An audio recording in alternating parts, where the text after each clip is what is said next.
Kevin Miller had always thought that being home alone was something relaxing, something peaceful, a chance to enjoy silence without interruptions. But the night his parents left him alone for the weekend was the night he learned that silence can hide things that are waiting to be heard, things that don't belong to the normal world, things that only reveal themselves when you are completely alone. It started around 10:45 p.m. when Kevin locked all the doors and checked every window in the house, making sure everything was secure.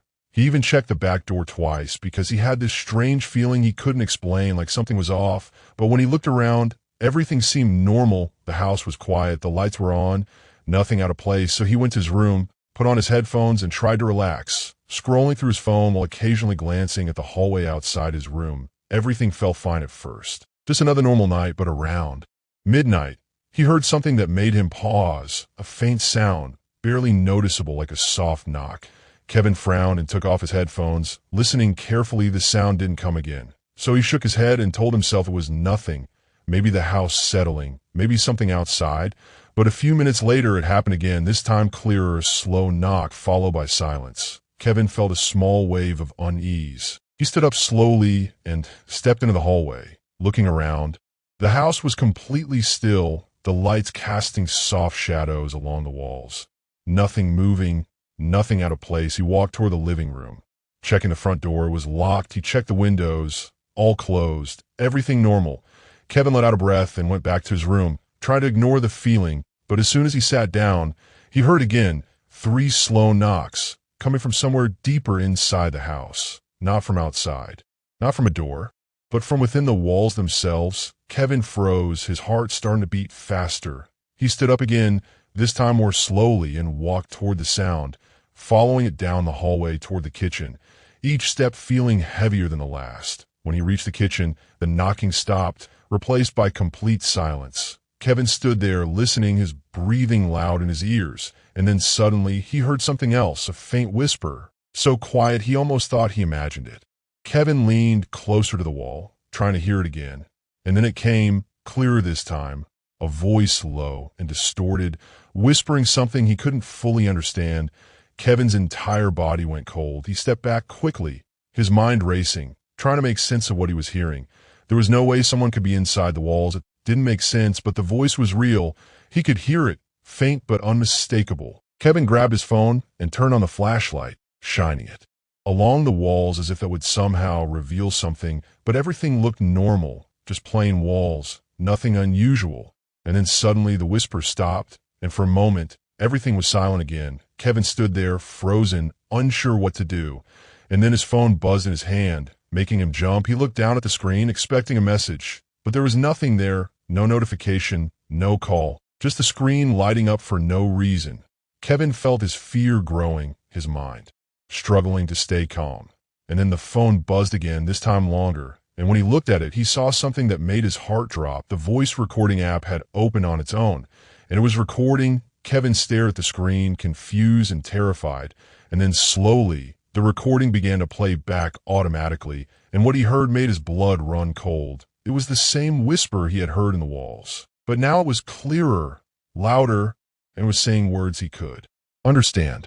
"I'm inside." Kevin dropped the phone in shock, his breathing becoming rapid, his hands shaking. He backed away slowly, his eyes scanning the house, the silence now feeling heavy and suffocating.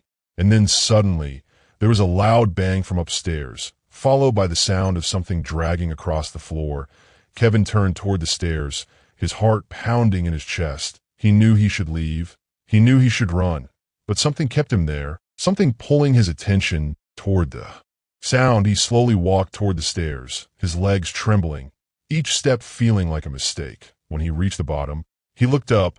The hallway above was dark, the light flickering slightly, casting uneven shadows along the walls. Kevin hesitated, his instincts screaming at him to stop, but he couldn't. He started climbing the stairs slowly, his breath uneven, his ears straining to hear anything.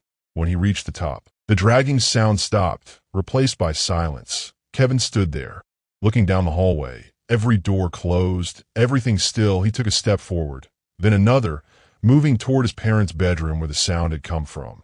And as he reached the door, it slowly creaked open on its own. revealing darkness inside. Kevin felt his heart drop, his entire body tense. And then from inside the room, he heard the whisper again. Louder now, clearer. You heard me. Kevin stepped back, his fear overwhelming him. And then suddenly, the door slammed shut, the sound echoing through the house. Kevin jumped and turned to run. But as he did, he saw something at the end of the hallway, a figure, standing there completely still, its shape barely visible in the dim light. Kevin froze, unable to move. The figure didn't move either, it just stood there, watching him, and then slowly began to tilt its head. The movement unnatural, wrong. Kevin felt his breath catch in his throat. And then the figure spoke, in the same whisper he had heard before. You let me out, Kevin screamed and ran down the stairs, his heart racing, his mind filled with panic. He grabbed his keys and rushed toward the front door. Unlocking it with shaking hands, he pulled it open and ran outside, not stopping until he reached the end of the street, his chest heaving, his body trembling. When he finally looked back at the house, he expected to see nothing, just a normal house in the dark, but instead, he saw something standing in the upstairs window, staring directly at him, its face barely visible, but unmistakably there. And then slowly, the lights inside the house began to turn off one by one, until everything was completely dark, and just before the last light went out, Kevin heard his phone buzz again in his pocket. And when he looked at it, the voice recording app was still open, and a new message had appeared on the screen. I'm not inside anymore.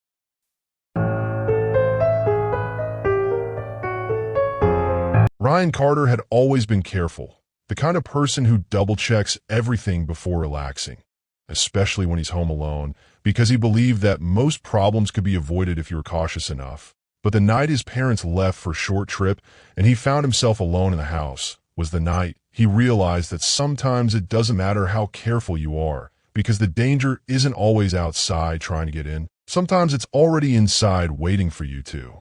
Notice it started around 9:30 p.m. when Ryan's parents left, reminding him to lock the doors and not open them for anyone. Ryan nodded, already planning to spend the night watching videos and relaxing. Once they were gone, he went around the house locking everything, front door, back door, windows, even the small basement entrance that no one ever used. He checked it twice just to be sure. After that, he felt safe. The house was quiet, peaceful, exactly how he liked it. He went to his room, turned on his TV, and tried to enjoy the night. Everything felt normal at first, just the usual silence of an empty house. But around 11 p.m., something small happened that he didn't think much of at the time. His dog, Max, who was usually calm and lazy, suddenly got up and started staring at the hallway outside Ryan's room. Completely still, not barking, not moving, just staring into the darkness. Ryan called his name, but Max didn't respond, which was unusual. Ryan frowned and walked over, trying to see what the dog was looking at, but the hallway was empty, just a long stretch of dim light leading toward the living room. Ryan turned on the hallway light, and the moment he did, Max quickly backed away and ran into the room, hiding under the bed. Ryan felt a small wave of unease, but he told himself it was nothing. Maybe the dog heard something outside, maybe just a random noise. He tried to ignore it and went back to his bed, but a few minutes later, he heard something that made him sit up. A soft sound coming from the kitchen, like a cabinet door gently closing. Ryan froze. Listening carefully, the sound didn't repeat, but he knew what he heard. He slowly got up and walked toward the kitchen, his heart beating a little faster now. When he reached it, everything looked normal. The lights were off, the counters clean, nothing out of place. Ryan stood there for a moment, trying to convince himself he imagined it. But then he noticed something that made his stomach tighten. One of the cabinets was slightly open, just a few inches. Ryan stared at it, trying to remember if he had left it that way. But he was sure he hadn't. He walked closer and slowly opened it, expecting something to fall out or reveal itself. But there was nothing inside except plates and glasses. Everything normal. Ryan closed it carefully and stepped back, his mind racing now. Something wasn't right. And then suddenly, he heard it. A faint sound coming from somewhere nearby. A soft breathing, slow and uneven. Ryan's entire body went still. The sound was too close, too real. He looked around the kitchen, his eyes scanning every corner, but there was no one there, no movement, nothing. And then he realized something that made his blood run cold. The breathing wasn't coming from the room, it was coming from behind him, Ryan turned slowly, his heart pounding in his chest, but the room behind him was empty, completely empty, the hallway stretching into darkness. Ryan felt panic starting to rise. He backed away slowly, heading toward the front door, thinking he should leave, get out of the house. But as he reached the door and grabbed the handle, it wouldn't open. He pulled harder, but it felt stuck, as if something was holding it from the other side. Ryan's breathing became rapid. He tried unlocking it again, but the lock was already open, the door just wouldn't move, and then he heard again, the breathing, this time louder, closer, coming from just behind his ear. Ryan gasped and jumped away from the door, turning around quickly. But again, there was nothing there, the house completely empty, silent, but now the silence felt wrong, heavy like something was hiding just out of sight. Ryan's mind was racing, trying to think of what to do, and then suddenly, there was a loud bang from upstairs, followed by the sound of footsteps running across the floor, fast and heavy. Ryan's fear exploded into panic. He ran toward the stairs without thinking, his instincts telling him something was up there, something he needed to see. When he reached the bottom, he stopped, looking up at the dark hallway above, the light flickering slightly, casting shadows that seemed to move on their own. The footsteps had stopped now, replaced by complete silence. Ryan hesitated, every part of him telling him not to go up, but something else, something stronger, pulling him forward. He slowly climbed the stairs, each step creaking loudly in the silence. When he reached the top, he looked down the hallway. Every door closed, everything still. Ryan walked forward carefully, his heart pounding, and then he noticed something strange. His bedroom door, which he had left open, was now closed. Ryan felt a chill run down his spine. He was sure he hadn't closed it. He approached the door slowly, his hand shaking as he reached for the handle. And just as he was about to touch it, the door slowly opened on its own, revealing darkness inside. Ryan stepped back, his breath caught in his throat.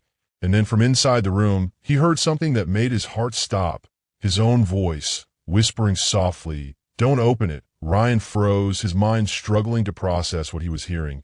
The voice sounded exactly like him, every detail, every tone, but it wasn't coming from him. It was coming from inside the room. Ryan felt his fear turning into something deeper, something colder. And then the voice spoke again, this time louder. "You shouldn't have come back." Ryan stumbled backward, his legs weak. And then suddenly, the lights in the hallway went out, plunging everything into darkness. Ryan screamed and turned to run. But as he did, he felt something brush past him, something cold and fast, moving toward the stairs. Ryan ran after it without thinking, his heart racing. When he reached the bottom, the front door was now slightly open, the cold night air drifting inside.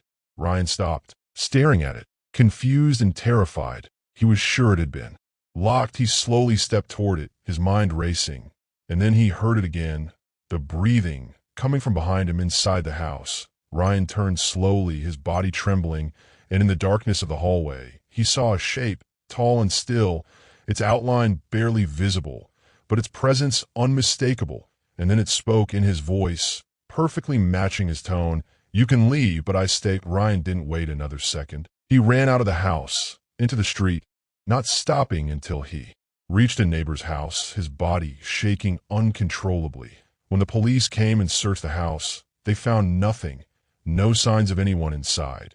Everything normal, just like before. But when Ryan returned the next morning, trying to convince himself it was all in his head, he noticed something that made his blood run cold. On the inside of the front door, scratched deeply into the wood, were words written in uneven lines, words that hadn't been there before. "You left me here."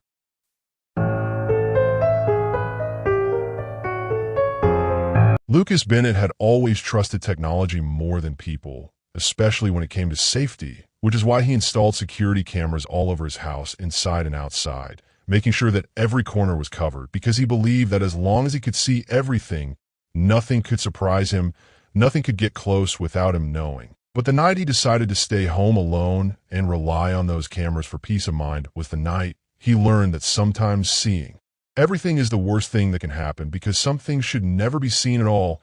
It started around 11:20 p.m. when Lucas finished checking all the doors and windows, making sure everything was locked. He even checked the camera feeds on his phone, one by one. The front door, the backyard, the hallway, the living room, everything looked normal, Empty, quiet, exactly how it should be. Lucas felt satisfied and went to his room, placing his phone beside him while occasionally glancing at the live camera feed. Just out of habit, everything stayed normal for a while, the house silent, the screen showing nothing unusual. But around midnight, something small happened that caught his attention. The living room camera flickered for a second. Just a quick glitch. Lucas frowned and picked up his phone, tapping the screen to refresh the feed.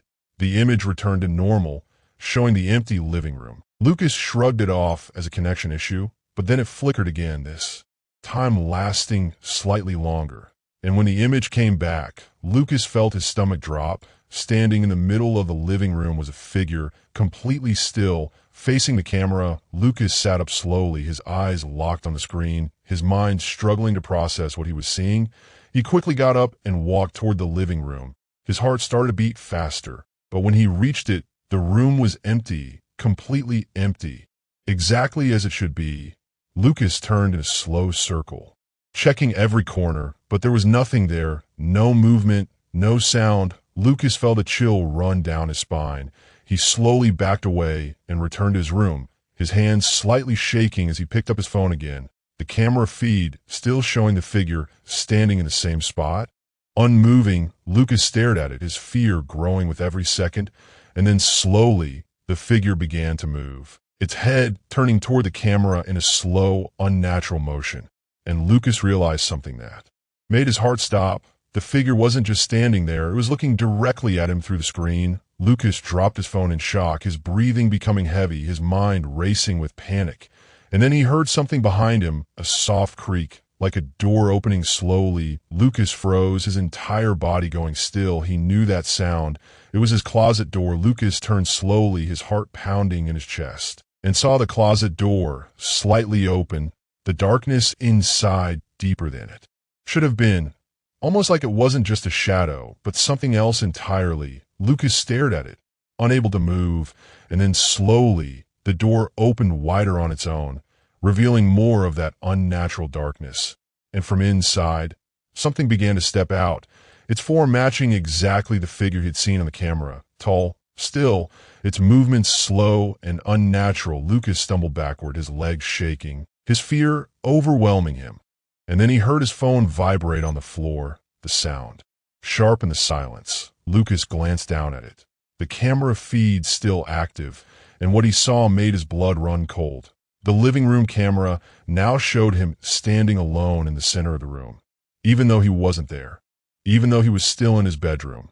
Lucas felt his mind breaking, unable to understand what was happening, and then the figure in the room took another step forward, its presence filling the space. The air around Lucas feeling colder, heavier, and then it spoke. In a voice that sounded almost like his own but distorted, broken. "You're watching me." Lucas shook his head, backing away further, his body trembling. He turned and ran toward the door, trying to get out of the room. But as he reached it, it slammed shut on its own, the sound echoing through the house. Lucas grabbed the handle and pulled, but it wouldn't open. The lock stuck, as if something was holding it from the other side. Lucas's breathing became frantic, his panic growing, and then, behind him, he heard footsteps, slow and deliberate, moving closer. Lucas turned slowly, his heart pounding in his ears, and saw the figure standing just a few feet away, its face still hidden in shadow, its posture wrong, unnatural. And then the lights in the room began to flicker, casting brief flashes of illumination that revealed glimpses of its face, pale, stretched, with dark, hollow eyes that seemed to absorb the light. Lucas screamed and pushed himself against the door, trying to force it open, but it didn't move. And then suddenly, everything went quiet. The flickering stopped, the footsteps ceased. Lucas stood there, frozen, his breath uneven, and slowly he turned back toward the room. But the figure was gone, completely gone. The room empty again. Lucas felt a brief moment of relief, his body still shaking, but then his phone buzzed again on the floor. Lucas hesitated before picking it up, his hands trembling. And when he looked at the screen, his heart stopped. All the camera feeds were now showing the same thing. Every single camera, the front door, the backyard, the hallway, the living room, all showing him standing in different parts of the house at the same time. each version of him completely still, staring directly into the camera. Lucas felt his mind slipping, unable to understand how it was possible. And then one by one, each version of him on the screens began to smile, slowly, unnaturally wide, their eyes dark and empty. Lucas dropped the phone. Again, stepping back in horror. And then he heard it, not from the phone, not from the cameras, but from inside the room. Multiple voices, all speaking at once, all in his voice, whispering softly. "We can see you." Lucas covered his ears, shaking his head, trying to block it out, but the voices only grew louder, filling the room, echoing around him, and then suddenly his phone screen went black, the cameras shutting off completely, leaving him in silence. Lucas stood there, his breathing heavy, his body frozen. And then slowly, from the dark screen of his phone, a reflection appeared, not of the room, not of him, but of something standing right behind him. Lucas felt his entire body go cold, and without turning around, he already knew it was there, closer than before, closer than anything should be. And just before everything went dark, he heard one final whisper, right next to his ear, "Now you're on camera too."